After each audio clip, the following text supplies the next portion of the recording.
The current scene. Edwin Fesche. World population. Recently we heard a remark to the effect that the greatest threat to world stability is that of overpopulation. In '86 it was computed that 5 billion people are now living on planet Earth. It has taken only a dozen years to make up the 5th billion. The vice president of the Population Crisis Committee said, "This population growth is a revolutionary force in the world that we're not doing much about."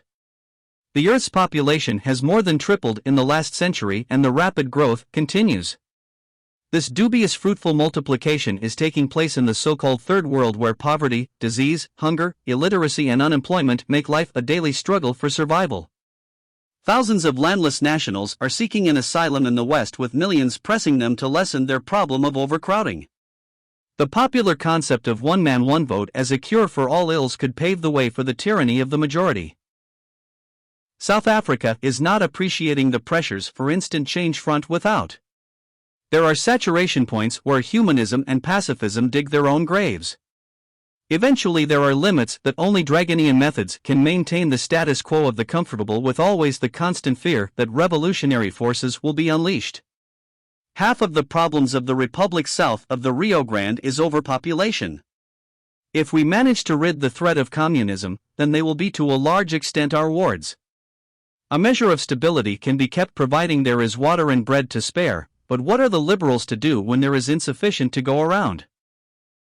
The Bible likens humanity to the troubled sea which cannot rest, whose waters cast up mire and dirt, Isaiah 57 verse 20. We also read of an army crossing the dried-up Euphrates River far greater than Genghis Khan ever fielded, but that could be a rehearsal of what is yet to come. The number of this future army is to be 200,000, Revelation 9 verse 16. The prophet Joel tells of the day of the Lord and describes a tribulation scene as multitudes in the valley of decision. The beast that rises up out of the sea, Revelation 13 verse 1, and brings about an iron-fisted peace, calms the troubled sea. This same beast marshals the peoples to war hopelessly against the Lamb. Again, it is in connection with vast numbers of humanity. The waters which thou sawest are peoples, and multitudes, and nations, and tongues, Revelation 17 verse 15. Overpopulation fits into the biblical picture of the time of the end. It spells riots, strife, dictatorship and wars. The Near East. This section of our globe continues to attract more than its share of attention. Why not? It possesses a piece of real estate that God particularly claims as his land. For thus saith the Lord, he that toucheth you, Jerusalem, toucheth the apple of his eye, Zechariah 2 verse 8. As the end time approaches and matters really heat up, Zechariah prophesied, "And in that day will I make Jerusalem a burdensome stone for all people," Zechariah 12 verse 3. The discovery of a bomb attempt to blow up an Al jet has been traced by the British to Syrian origins. Its President Assad has, with other discoveries, merited the title Master of Terror. Britain has broken relations with Syria and is disappointed that her friends are not following suit. But things are not that simple. Hostages, terrorism, and arms deals are driving Syria still further into the Soviet camp. The U.S. paid an unprincipled price to free hostages. It has brought disunity in the president's cabinet and introduced more confusion, if that is possible, amid the oil-rich nations surrounding the Persian Gulf. Immediate pragmatism and not principles will be the reputation of the policymakers. In the light of Ezekiel 38, this area will be caught in the Russian net. There are other reasons why the U.S. is cozying up to Iran. The Ayatollah Khomeini is near death's door, and at the moment it is a toss-up who succeeds him, another Islamic fundamentalist, or a moderate. If a moderate, the U.S. sees an opportunity, perchance, of better relations with that strategically located country. It's the game of geopolitics. It will be interesting to see how events develop in this area that conies within the scope of Bible prophecy. Others fear, like Saudi Arabia, that an Iranian victory over Iraq could inflame the Persian Gulf with Islamic fanaticism and have begun wondering about the U.S.'s intentions in the region. Sheikh Yahya, after 13 years of heading the Organization of Petroleum Exporting Countries, has lost his job. He possibly had more control over the world's economy than any other man. He was the author of massive gas lines and the steepest rise in oil prices. This triggered the world's greatest search for oil and the resulting present oil glut. In a way, he authored his own downfall. The world's greatest oil reserves are bound to excite the cupidity of nations. It is a necessity the West will fight to protect, and others are tempted to gain by force.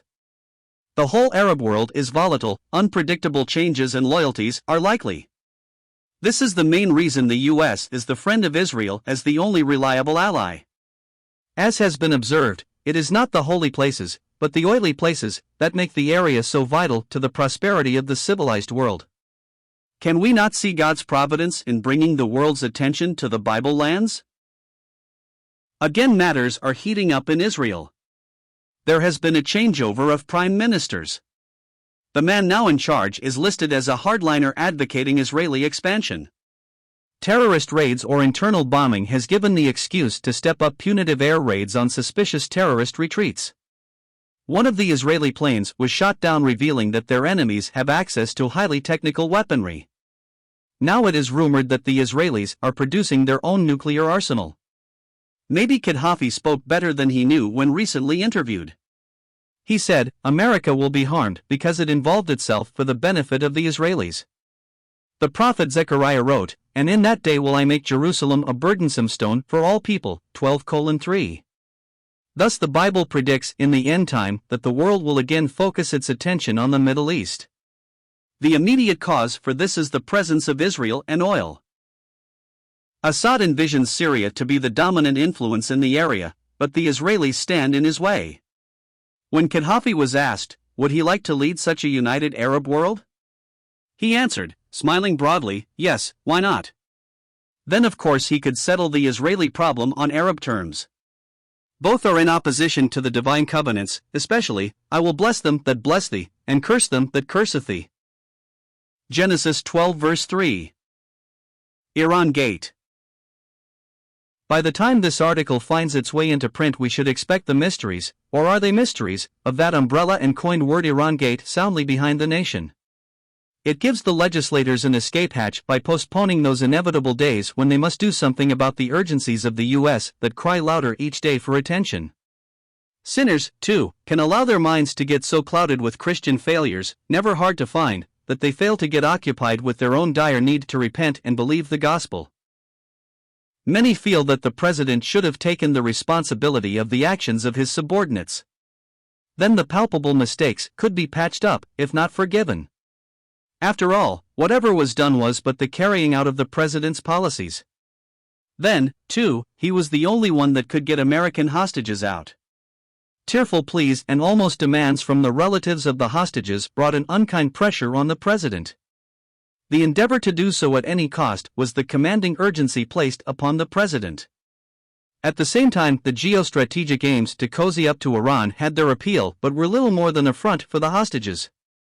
Eventually, Persia, Iran, will fall into the Russian camp in the end times, Ezekiel 38 verse 5.